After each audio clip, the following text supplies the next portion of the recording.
জি, মাননীয় স্পিকার, আমি আমার বক্তব্যের শুরুতে গভীর শ্রদ্ধার সঙ্গে স্মরণ করছি সর্বকালের সর্বশ্রেষ্ঠ বাঙালি জাতির পিতা বঙ্গবন্ধু শেখ মুজিবুর রহমানকে, যার মাধ্যমে আমরা এই একটি পতাকা, একটি দেশ, এই মানচিত্র, এই সংবিধান এবং আজকের বাংলাদেশ পেয়েছি।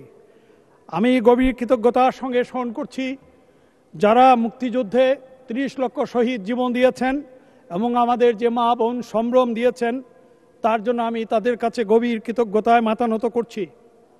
আমি গভীর শ্রদ্ধার সঙ্গে স্মরণ করছি 15ই আগস্টে জাতির পিতার সঙ্গে, জাতির পিতার সহধর্মিণী সহ যারা জীবন উৎসর্গ করেছেন, শাহাদত বরণ করেছেন, মুক্তিযোদ্ধা অফিসার হিসাবে ক্যাপ্টেন কামাল এবং লেফটেন্যান্ট জামাল এবং তাদের নবপরিণীতা বধূ সহ শিশুপুত্র রাসেল সহ যারা শাহাদত বরণ করেছেন, আমি গভীর শ্রদ্ধার সঙ্গে তাদের স্মরণ করছি। আমি একই সঙ্গে স্মরণ করছি মাননীয় স্পিকার, জেলের ভিতরে মানুষ মনে করে সবচেয়ে নিরাপদ জায়গা, সেই নিরাপদ জায়গায় জেলের ভিতর জারি 4 নেতাকে যারা হত্যা করেছে তাদের প্রতি তীব্র নিন্দা করে আমি গভীর শ্রদ্ধায় এই জাতীয় নেতৃবৃন্দ থেকে স্মরণ করছি। মাননীয় স্পিকার, এই বাংলাদেশ হওয়ার জন্যে ভাষা আন্দোলনের শহীদরা এবং হাজার বছর ধরে বাংলার মানুষ যে সংগ্রাম করেছেন, যে যুদ্ধ করেছেন, তাকে আমি গভীর শ্রদ্ধায় স্মরণ করছি। আমাদের ভাষার জন্য 400 বছর আগে আব্দুল হাকিম বলেছিলেন, যেসব বঙ্গেতে জন্মে হিংসা বঙ্গবাণী, সেসব কাহার জন্ম নির্ণয় না জানি। আমি গভীর শ্রদ্ধার সঙ্গে সেই সব লেখক, কবি, সাহিত্যিক এবং দেশপ্রেমিক, ভাষাপ্রেমিক এইসব মহামানবদের শ্রদ্ধার সঙ্গে স্মরণ করছি। মাননীয় স্পিকার, বাজেট বিষয়ে আমি বিশেষজ্ঞ নই, আমি বাংলা সাহিত্যের ছাত্র, আমি অর্থনীতির ছাত্র নই। তবে সরকারি কাজ করতে গিয়ে বাজেট সম্পর্কে আমার যেটুকু ধারণা হয়েছে এবং এই রাজনীতিতে এসে বাজেট সম্পর্কে আমার যেটুকু ধারণা হয়েছে, আমি বিশ্বাস করি বাজেট শুধু অর্থনীতির টাকা পয়সার হিসাব নয়। কেউ কেউ মনে করেন বাজেট বোধহয় শুধু টাকা পয়সার হিসাব। বাজেট টাকা পয়সার হিসাব নয়। বাংলাদেশের মতো একটি উন্নয়নশীল দেশের বাজেট তৈরি করার সময় জাতির পিতার জ্যেষ্ঠ সন্তান মাননীয় প্রধানমন্ত্রীকে, আমাদের মাননীয় অর্থমন্ত্রীকে এমন সব বিষয়কে বিশ্লেষণ করতে হয় যা অন্য দেশের জন্য প্রযোজ্য নয়। বাজেট একটি সাংস্কৃতিক এবং সামাজিক দলিলও বটে, আমাদের স্বপ্নের দলিল বটে। আমরা কি চাই? জাতির পিতার জ্যেষ্ঠ সন্তান মাননীয় প্রধানমন্ত্রী বাংলাদেশকে ক্ষুধামুক্ত, দারিদ্র্যমুক্ত করতে চান। বাংলাদেশের বাজেট তৈরি করার সময় উপকূলের যে কৃষক আছেন তার কথা যেমন ভাবতে হয়, স্কুলের ছাত্রীর কথা ভাবতে হয়, তার উপবৃত্তির কথা ভাবতে হয়। বাজেট তৈরি করার সময় একজন বিধবার কথা ভাবতে হয়। বাজেট তৈরি করার সময় হাসপাতালের বারান্দায় যে অসুস্থ রোগী ক্রন্দন করছেন তার কথাও ভাবতে হয়। বাজেট তৈরি করা কোনো শুধুমাত্র টাকার হিসাব নয়। আমাদের যে হোলিস্টিক বিষয়গুলো আছে, বাংলাদেশ ডিজিটাল বাংলাদেশ থেকে স্মার্ট বাংলাদেশের পথে রওনা হচ্ছে এই সময়ে, এবং পৃথিবীতে যখন যুদ্ধ চলছে, রক্তপাত চলছে, সেই যুদ্ধের বিরুদ্ধে জাতির পিতার জ্যেষ্ঠ সন্তান মাননীয় প্রধানমন্ত্রী শেখ হাসিনা সোচ্চার হয়েছেন। সারা পৃথিবী তাকে অভিনন্দন জানিয়েছে। তিনি শান্তির পক্ষে কথা বলছেন এবং আমরা জানি জাতির পিতার জ্যেষ্ঠ সন্তান মাননীয় প্রধানমন্ত্রী কাউকে ভয় করেন না। ভয় না করে তিনি শান্তির পক্ষে কথা বলেন। কিন্তু এই যুদ্ধের জন্য, আমাদের এই করোনার জন্য যে আর্থিক টানাপোড়েন গেছে, সেই টানাপোড়েনের পর আজকে যে বাস্তবসম্মত রিয়ালিস্টিক একটি বাজেট এখানে উপস্থাপন করা হয়েছে, এই জন্য আমি আমাদের মাননীয় অর্থমন্ত্রী এবং সর্বোপরি মাননীয় প্রধানমন্ত্রী জাতির পিতার জ্যেষ্ঠ সন্তানকে পুনরায় অভিবাদন জানাই। মাননীয় স্পিকার, আপনি জানেন যে আমি দূরবর্তী একটি এলাকার সংসদ সদস্য।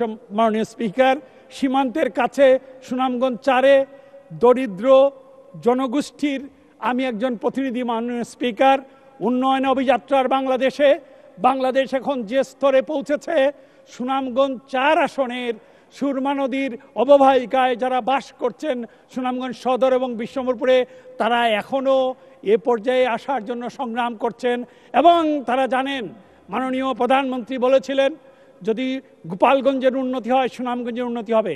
সুনামগঞ্জে অনেক কিছু হয়েছে মাননীয় স্পিকার, আমরা এর জন্য গভীর কৃতজ্ঞতার সঙ্গে জাতির পিতার জ্যেষ্ঠ সন্তানের প্রতি, মাননীয় প্রধানমন্ত্রীর প্রতি কৃতজ্ঞতা জানাই। কিন্তু তারপরও কিছু কিছু বিষয় আছে যেগুলো এখনো আমরা মনে করি আমাদের হওয়া দরকার। আমি আমি আমি গভীর কৃতজ্ঞতায় আমার এলাকাবাসীর পক্ষ থেকে আমি বলছি যে আমাদের সুরমা নদীর উপর ধারাগাঁও হালুয়াঘাট ব্রিজ, আমাদের বাইপাস, আমাদের শুল্ক স্টেশন যদি না হয় সামাজিক অনেক সমস্যা হচ্ছে। মাননীয় স্পিকার, ডলুরা এবং বালাটের শুল্ক স্টেশনটি খুবই জরুরি দরকার। সুনামগঞ্জের টাউন প্রোটেকশন দরকার। আমি মাননীয় পানি সম্পদ মন্ত্রী মহোদয়ের কাছে গিয়েছি, আমি তার কাছে চিঠি দিয়েছি এবং আমি অত্যন্ত কৃতজ্ঞতার সঙ্গে এই হাউসে বলতে চাই, মাননীয় মন্ত্রী মহোদয় সঙ্গে সঙ্গে এটি অ্যাড্রেস করার চেষ্টা করেছেন, আমি তাকে কৃতজ্ঞতা জানাই। আমি কৃতজ্ঞতা জানাই আমাদের মন্ত্রী মহোদয় যারা আছেন, বিশেষ করে স্থানীয় সরকার মন্ত্রী থেকে শুরু করে শিক্ষামন্ত্রী থেকে শুরু করে সবার কাছে কৃতজ্ঞতা জানাই, এই হাউসে সবার কাছে কৃতজ্ঞতা জানাই, তারা সবাই আমাদেরকে সহযোগিতা করছেন। এবং মাননীয় স্পিকার, একটি স্বপ্নকে, একটি গন্তব্যকে লক্ষ্য করে আজকের যে বাজেট প্রণয়ন হয়েছে আমি তাকে অভিনন্দন জানাই। মাননীয় স্পিকার, বাংলাদেশের দুঃখী মানুষকে হাসি ফোটানোর জন্য, বাংলাদেশের মানুষকে ক্ষুধামুক্ত দারিদ্র্যমুক্ত করার জন্য জাতির পিতার যে স্বপ্ন ছিল, স্বপ্নের সোনার বাংলা, সেই সোনার বাংলাকে তৈরি করার জন্য আজকে তার জ্যেষ্ঠ সন্তানের নেতৃত্বে যে সংগ্রাম চলছে সেই সংগ্রামকে আমরা অভিনন্দন জানাই। স্যার, মাননীয় স্পিকার, এই বাংলাদেশের মতো দেশে যেখানে সব সময় ষড়যন্ত্রের বিশ্ববাষ্প থাকে, যেখানে সর্বত্র মাঝে মাঝেই দেখা যায় বিষধর সাপ থাকে, সেখানে বাংলাদেশের মতো একটি দেশকে সঠিকভাবে পরিচালনা করে তার গন্তব্যে পৌঁছানো। এক সময় ডিজিটাল বাংলাদেশ নিয়ে কেউ কেউ কটাক্ষ করেছেন, ডিজিটাল বাংলাদেশ করোনার সময় আমরা লক্ষ্য করেছি মাননীয় স্পিকার, যদি ডিজিটাল বাংলাদেশ না হতো তাহলে বাংলাদেশে কোনো কিছু আছে কি নাই তা বোঝা যেত না। মাননীয় স্পিকার, আমাকে আরো 2 মিনিট সময় দিলে আমি কৃতজ্ঞ থাকবো। জি, 2 মিনিট। মাননীয় স্পিকার, করোনার সময় এই ডিজিটাল বাংলাদেশ সব কিছু ব্যবস্থাপনায় যে অসাধারণ ভূমিকা রেখেছে তাতে বোঝা গেছে বহু আগেই জাতির পিতার জ্যেষ্ঠ সন্তান মাননীয় প্রধানমন্ত্রী জননেত্রী শেখ হাসিনা বুঝতে পেরেছিলেন এই গরিব দেশকে সঠিকভাবে পরিচালনা করার জন্য ডিজিটাল পদ্ধতি ছাড়া কোনো উপায় নেই। আজকে সব কিছু সহজ হয়ে গেছে এবং এখন আমাদের স্বপ্ন 2030 সালের সাস্টেনেবল ডেভেলপমেন্ট গোল এবং 2041 সালে উন্নত বাংলাদেশ, তাকে লক্ষ্য করে এই যুদ্ধ বিধ্বস্ত পৃথিবীতে বাংলাদেশের মতো একটি উন্নয়নশীল দেশের বাজেট প্রণয়ন করা অত্যন্ত কঠিন কাজ।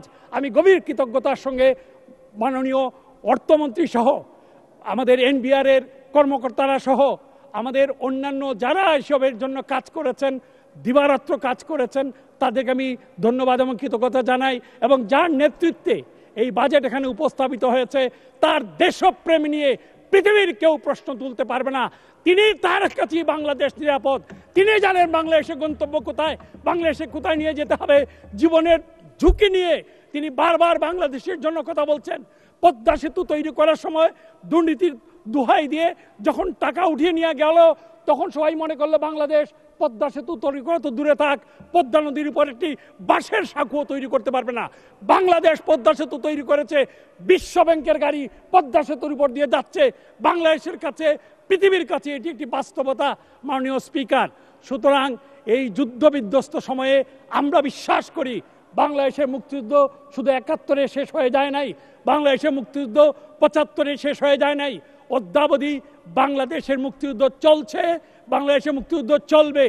অসাম্প্রদায়িক একটি সুন্দর বাংলাদেশ রচনা করার জন্য, একটি মানবিক বাংলাদেশ রচনা করার জন্য এই যে বাজেট আজকে উপস্থাপন করা হয়েছে তাকে